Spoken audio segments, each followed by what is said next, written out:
He wasn't the star on stage, but he built the music that moved the world. Benny Andersson, the quiet mastermind behind ABBA, has finally broken his silence at 78, and what he reveals changes everything we thought we knew. From the joy of dancing, Queen, to the heartbreak of the winner takes it all, every note carried a hidden truth. Now, decades later, he's opening up about the pain, the love, and the reason it all had to end. Stay with us because this story hits deeper than the music ever did. Born on December 16, 1946, in Vasastan, a district of Stockholm, Benny Andersson grew up in a working-class household where music was a cherished tradition, not a profession.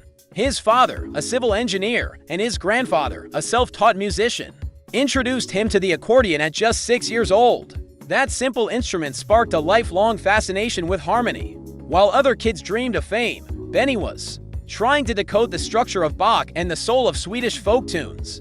He taught himself to play piano by ear, memorizing melodies after a single listen.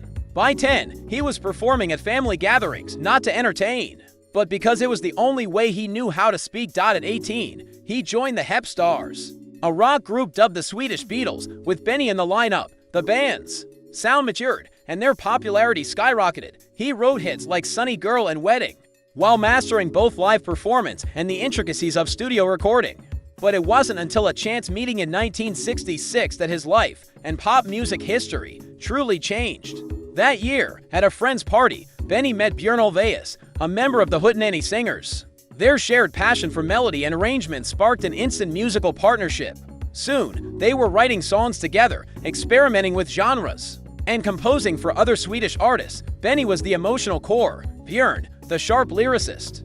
Eventually, both men fell in love not just with music, but with two powerhouse women, Agnetha Foltskog, a solo star, and Anifrid Frida Lyngstad, a jazz vocalist turned pop singer. Their voices blended with perfect chemistry. Together, the four performed under the cumbersome name Björn and Benny, Agnetha and Anifrid. They failed to win Melodifestival, the Swedish selection for Eurovision, in 1973, but they returned the next year with Waterloo, and in 1974, they won the Eurovision Song Contest.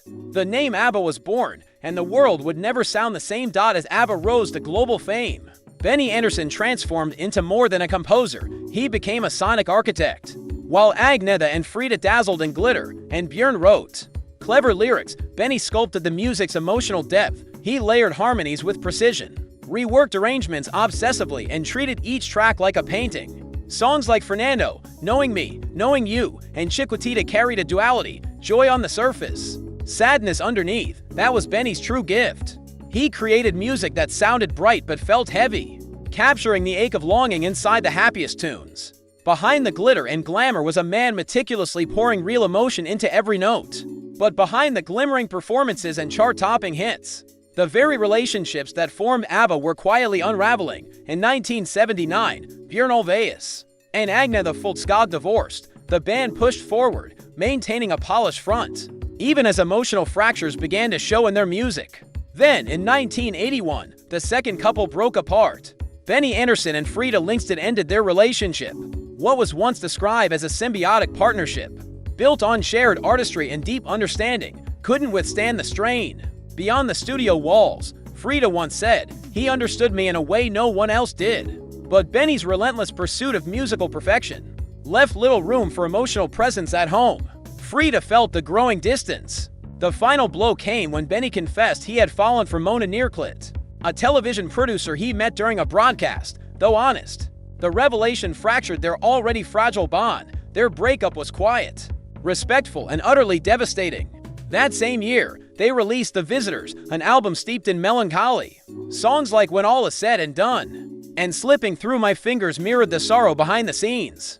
By December 1982, their final single, Under Attack, landed. Quietly, no goodbyes, no final concert. ABBA vanished without a word, leaving the world to wonder why. That silence finally broke in November 2024. In a rare interview with The Guardian, Benny Andersson, the most private of the group, opened up. There was no scripted narrative, no spin, just honesty. "We were exhausted," he said. "The marriages were falling apart. The music was starting to sound unnatural.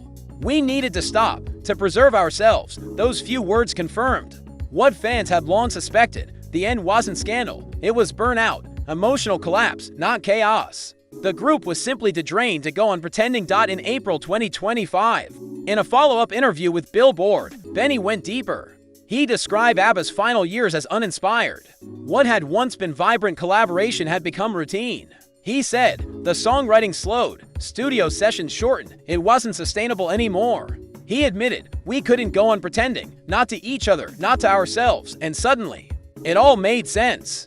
The melancholy of songs like The Day Before You Came, One of Us, and Like an Angel Passing Through My Room wasn't just artistic, it was personal, real. Benny's words gave a name to the feeling fans had carried for decades. Sadness. Quiet. Honest sadness. Surprisingly, there was no bitterness in Benny's confessions. He didn't blame Björn, Agnetha, or Frida. He spoke of the band's end as something inevitable.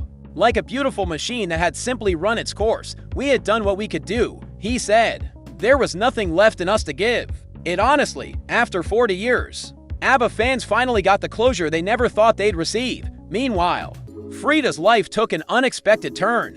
In 1992, she married Prince Heinrich Roos, becoming a member of European royalty. The Swedish press was stunned. The Queen of Disco was now living in a castle, attending royal banquets, but behind the palace doors, Frida struggled. Royal life stifled the emotional spontaneity that had once defined her, and then tragedy struck. In 1998, her daughter, Annelies Lott, died in a car crash in New York. She was only 30.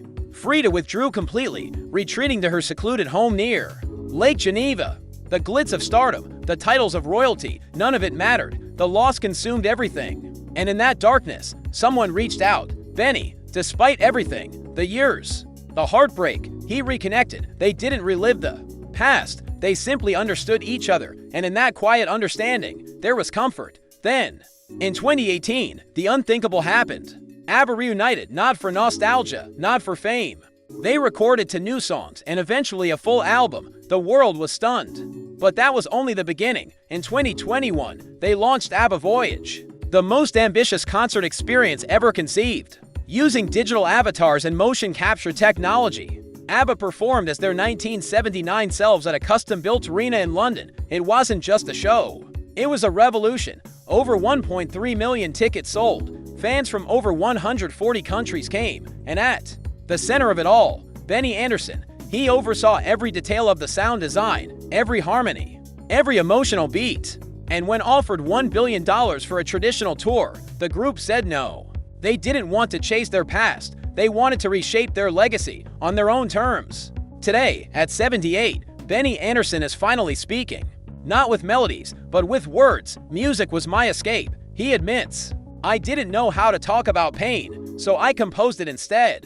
And then he said the line that redefined everything. Their music wasn't just crafted, it was confessions. In melody, Benny Andersson finally spoke the truth we always felt. ABBA wasn't perfection.